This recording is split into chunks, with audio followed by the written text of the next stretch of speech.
Aujourd'hui on est leader, donc notre objectif forcément ça va être un petit peu de défendre nos armes et de rentrer le plus de coureurs possible dans les points afin de conserver notre avance, voire de l'accroître pour être plus serein sur la suite des épreuves. Ce qui peut accentuer la difficulté, ça va être un petit peu la météo et le vent, donc ils en annoncent un petit peu cet après-midi. On va faire en sorte de courir intelligemment avec ces éléments.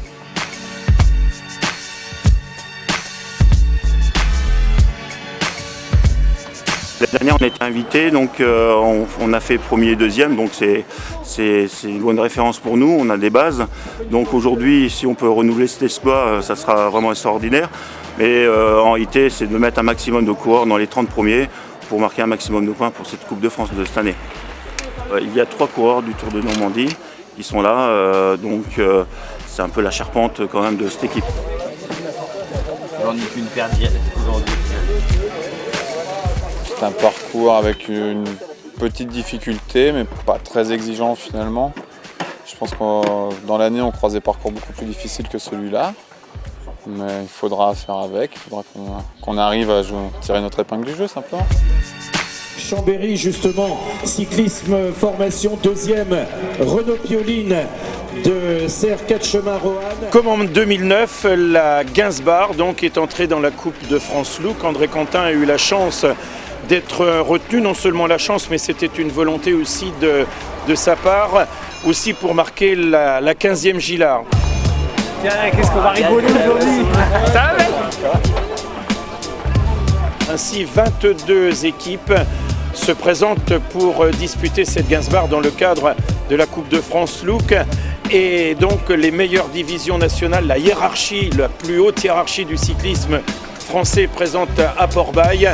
Là ici pour s'expliquer et dans des conditions météo quelque peu, on pourrait presque dire défavorables, puisque nous avons la pluie, nous avons le vent, il y a le froid, voilà qui durcit énormément la course. Ces 22 formations ont été présentées évidemment sur le podium du Conseil général de la Manche.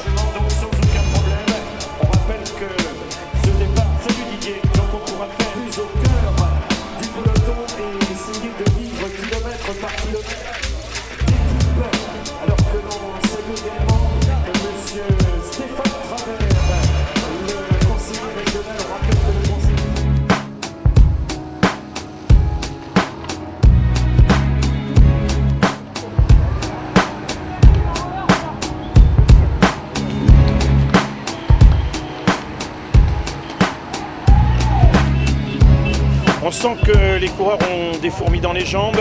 Il faut dire que la météo n'a pas non plus arrangé véritablement les choses et les moins en jambes ont été quelque part pénalisés, vite écartés des débats. Le rythme a été très rapide dès les premiers kilomètres. Alors certes, il y a bien eu des escarmouches. Un groupe de 18 coureurs s'est dégagé. Les bordures sont inévitables en bord de mer. Sur la côte ouest du Cotentin, ça ne pardonne pas.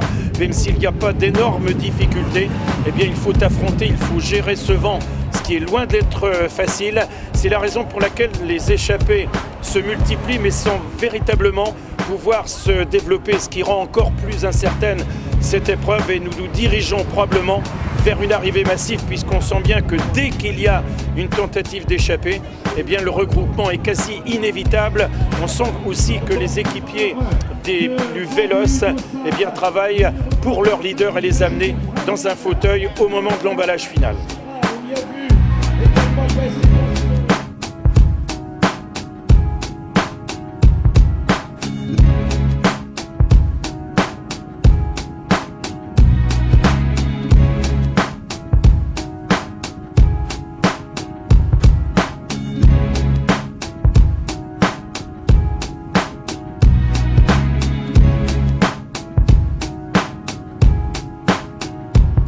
Chacun pense qu'elle ne pourra pas aller jusqu'au bout, cette échappée, parce que les sprinters vont être emmenés par leur leader, mais en réalité, à force de ténacité, d'insistance, après avoir compté un écart de 50 secondes, le peloton se rapproche à une trentaine, à une vingtaine de secondes, et malgré tout, les 12 coureurs de tête vont aller jusqu'au bout. Damien Le Fustec, le champion de France 2011, catégorie espoir, est le plus malin.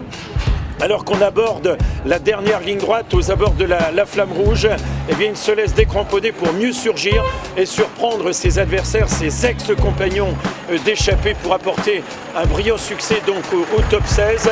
Néanmoins, Chambéry Cyclisme Formation conserve sa première place à cette Coupe de France. En tout cas, c'est un grand moment que nous avons vécu aujourd'hui avec ces 22 équipes qui se sont vaillamment battues sur les routes de Port-Bail. Demain, c'est la 15e Gilard à Saint-Sauveur-Landelin.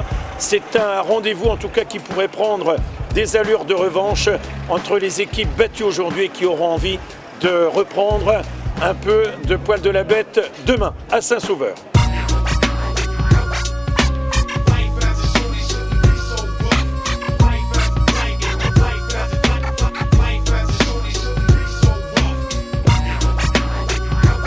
Voilà, je mets mes épaules à l'air comme ça. Donc, voilà, Damien Le Fustec, on l'applaudit très fort. Voilà.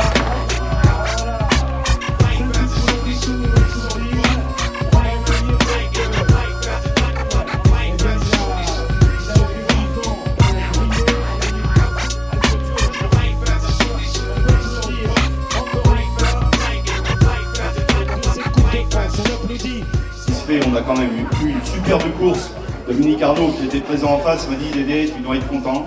On a eu une superbe épreuve de la bagarre tout le camp. Donc non, c'est vraiment génial. Et en plus, il y a 15 D1 qui restent quand même pour demain. Donc 150 coureurs à Saint-Sauveur-Landelin à la Gilard. Donc je pense que c'est un week-end exceptionnel pour le cyclisme normand.